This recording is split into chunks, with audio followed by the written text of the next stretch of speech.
that. There we go. Hello, everybody. This is the Bone King. Now, before I start off, I just want to mention this is Cyber Monday. So if you're here watching this instead of on whatever internet access thing you have that has Cyber Monday deals, I don't know what you're doing. But anyways, back on to what we're doing here. This is Descent again, and I'm bringing this up because it's very special. Hold on. I'm sorry. I'm very excited today. I'm very, very excited because I bought something. Because, it's Cyber Monday and there's stuff to buy. But there was something I came across the other day that was very, very cool and very. Oh, it was just like, oh, yes! Ah! I don't. It's like all I can describe it as is just, yes! Kind of feeling. And that's how it is. Just a yes kind of feeling. And this yes feeling came from me finding soundtrack. I love soundtrack. I love music. I love music. Absolutely love music. I love soundtrack kind of music more than I love normal music. Which your normal kind of music being ones with words in it. So let me just put that out right there. Normal music is music without words in it.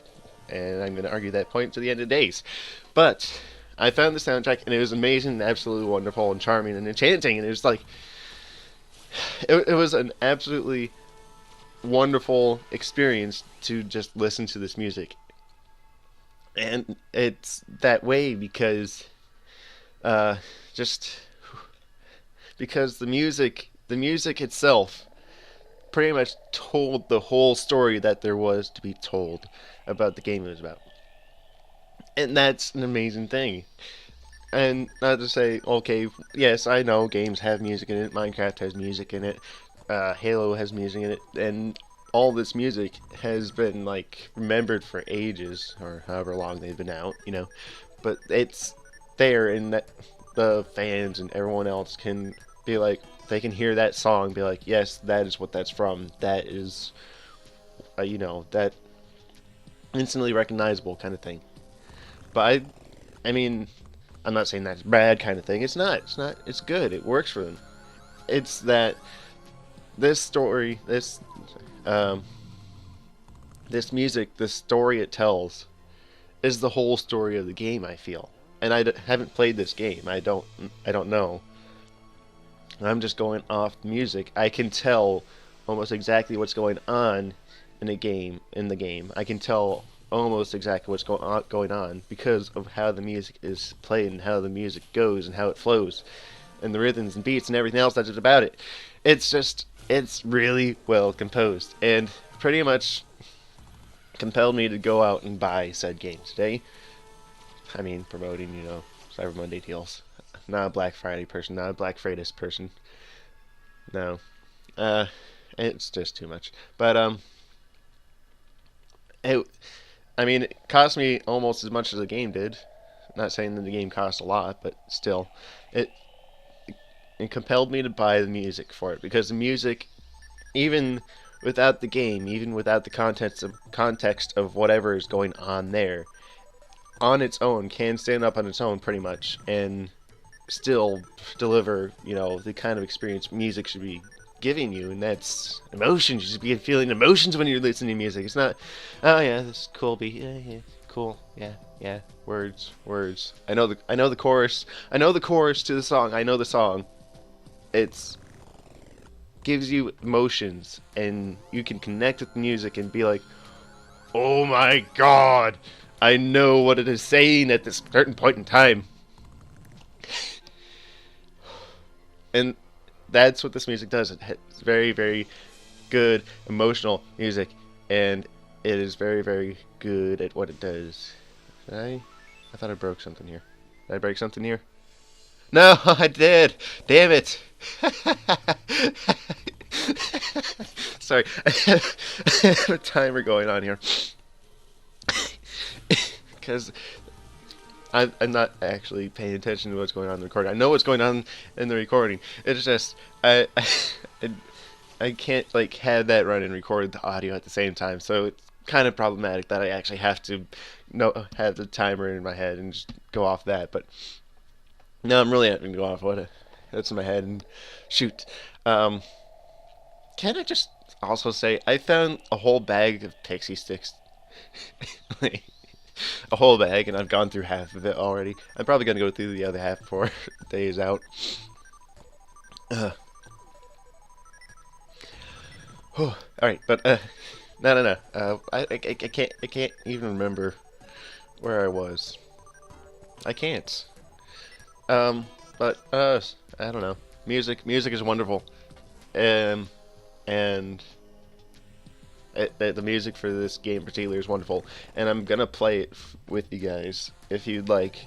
It's one of those spoiler-heavy games where if you watch somebody play it, you might just lose interest in playing it entirely yourself. So I don't know. It's up to you guys if you want to see that sort of spoilerific kind of game. But that's just how the game goes. Hold on here, making sure another game doesn't stop me. I do have like 15 things going right now. That's just how I roll. Um, but it is a thing if you guys want it, and I kind of want to do it, just my own personal run through, and keep it as specific to me as possibly possible. Sort of like Elder Scrolls games. I'm gonna play it and do my sort of run through, not the run through everyone else is doing their own way. I know somebody's probably done my kind of run through before, but I want to do it and see it myself. Experience it. Excuse me. But we're coming up on the time here, I believe, that we're getting into the boss level. This is the boss fight. And the very first one in Descent. And I just want to say, the bosses in this game are extremely difficult. This is the first boss. Let me just say, I keep saying let me just say, I'm sorry. But it's extremely difficult. So they fill the room, you'll probably see by now, with a bunch of guys with homing missiles and guys with Vulcan guns. Really, really, really dick move, bro. Second, the boss itself has homing energy attacks, like the energy attacks I have with the spread beam and the lasers. Its version of those homes on me. And then not only that, but when it collides with something or distance traveled, I'm not sure exactly, but I know there's a lot of them. But it will multiply. It'll multiply, and they all do the same amount of damage. There's no like fall off of the damage. Oh, 15 multiplication, it's just going to do less damage. No, it does the same damage as the initial bullet. And then it has homing missiles. I think it had homing missiles. I can't remember. They continually upgrade. And I'm playing this on the second easiest difficulty. There's like 5 difficulties levels. On the second easiest difficulty level, I can drop from like hundreds of health down to the single digits or teens in like a second if I don't react fast enough. That is how severely punishing and unforgiving this game is. Second off, I don't know if every time entirely if it actually landing attacks on me or if it just happened to teleport on top of me and the collision damage itself was actually bringing my health down that fast. But when I'm dodging into the tunnels and everything, I'm usually A, trying to avoid homing something or another, or B, trying to get away because I have low health. It is a mess. An absolute mess. And I can kick up the difficulty later if I feel more comfortable. Right now I'm just getting used to things, and this is a very, very difficult game.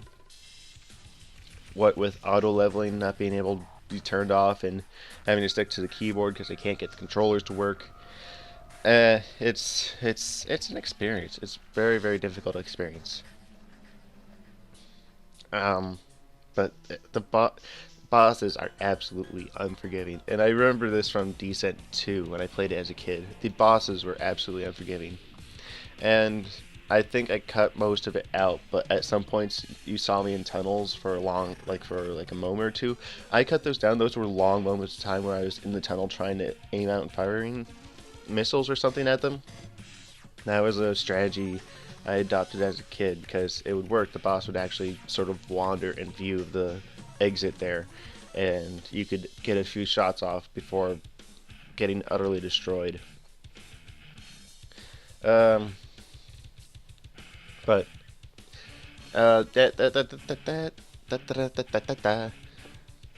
excuse me. Oh, I think Steam's taking part. I hope it is. I didn't see myself Sorry, I'm like dying here. I'm dying. I'm dying. Save me, serious. Where are you, serious? No, no. But I think Steam is taking part. There are Steam deals up all year round. Usually they have big summer sales, but they probably have a deal here or there because it is Cyber Monday. Well, I'll look again. Again, I didn't see myself when I looked, but um, where was I? I mean, I did find some nice little gems here and there, and I will bring some of them to you earlier than other ones, depending on how I get to them. And I mean, I do have a plan on how I'll get to some of them. Some of them are very, very cool and very important to stuff I was talking about today, so I will get to those sooner than other ones. But it's just a matter of I'll get to them. It's just a matter of when I get to them. And if you guys want to see, oh yeah, before I forget, I did finally get some feedback, and that was a request for the console gameplay. I will work on that. I'm getting through. I told you already. I'm getting through some of these recordings I have stockpiled up because there's still a number hidden away in here somewhere, and of course I'm going to be bringing you those and this as ASAP so I can get to those console videos you're requesting, and I will get those out to you as soon as possible. And I have been saving more recordings on the console so I can fuel that fire you're looking for. But I'm going to try and keep, everything in a forward motion now. I don't know what to talk about. I don't know what to talk about. Shucks. I mean, I don't know. I really don't. What do I do here? Thinking about it. What is it? Oh, crud. I just had to untip my tongue. It was, Monster Hunter. Monster Hunter usually has great soundtracks. Oh, that's who I want to talk about. That's who I want to talk about. You know who has freaking great music, and I am uber excited about in the upcoming, I don't know, months or years. I don't know how long it's going to take. But I freaking love Rare. If you don't know Rare, you don't know life. Rare back in the day was partnered with Nintendo, and they made a huge, amazing amounts of games for the N64 and consoles of that era. And the music for them was all, charming and is lighthearted and fun. And then there's awesome epic battle music that they created at the same time, and is all amazing and wonderful. And it was really, really good music, and all of it memorable by everyone who's ever played their games. Not to say, other Nintendo games like Super Mario 64. That music in that game was also really extremely memorable, and people can be like, I love this, I know exactly what this is just by hearing that music and know what it's from. And it's just that Rare and Nintendo was a great partnership, and great to be part of and see what was done with that, because that was just amazing and wonderful. It was like every bit of it was just like and it's wonderful. But they're coming out with another game. They're coming out with another game. I don't know. I've heard it be kickstarted instantly and everything, and it was instantly funded. Another Rare game. And if I remember correctly, it's as many consoles as possible to be available to. It's gonna try and be on everything. I believe it's called Ukulele. And I don't know if it's supposed to be a direct follow-up to the Banjo-Kazooie series, but we will have to see. And I am so uber frickin', oh my god, excited about seeing that happen. Oh, I really am. Oh, also, last thing here, I am at that point here where I can say, okay, so at the end there you saw me and the boss die at the same time. Yes, I know. It's a nice feature that is allowed in the game, where if I defeat this boss or any of the control cores before it, and happen to die afterwards in the aftermath, I still do complete the level. That I am there at the next level at the end of that. But it's obnoxious because I don't know why. I mean, pretty much at the point the boss is spinning out there and all those explosions going off, the boss is dead. You've won. For some reason, it's still allowed to get off that kill shot on you and absolutely, destroy you in those matter of seconds I was talking about, or a matter of second. Um, but I mean, annoyances aside, uh, I do, I going through the manual again. I do know of the save and load system in this game now, and I will be utilizing that as fully as possible. So I'm not starting over for every level between recordings. Um, but that just about does it for me. I'll be bringing you good stuff, very very good stuff, and I will be bringing the console stuff that you asked for as well. And I think I am good for the day. I feel the abridged version of this is working much better. And it actually took this whole freaking recording to get the one boss down. So I'll probably do like the world in one recording and then the boss level in the next. And stick to that kind of formula. Yeah, that just about does it for me, everyone. This has been the Bone King. I hope you've enjoyed me getting absolutely destroyed by this boss. Hope you all have a nice, good Cyber Monday. Ta ta! Oh, oh, can I talk about Pokemon? Can I talk about Pokemon? I just want to talk about Pokemon. I really do.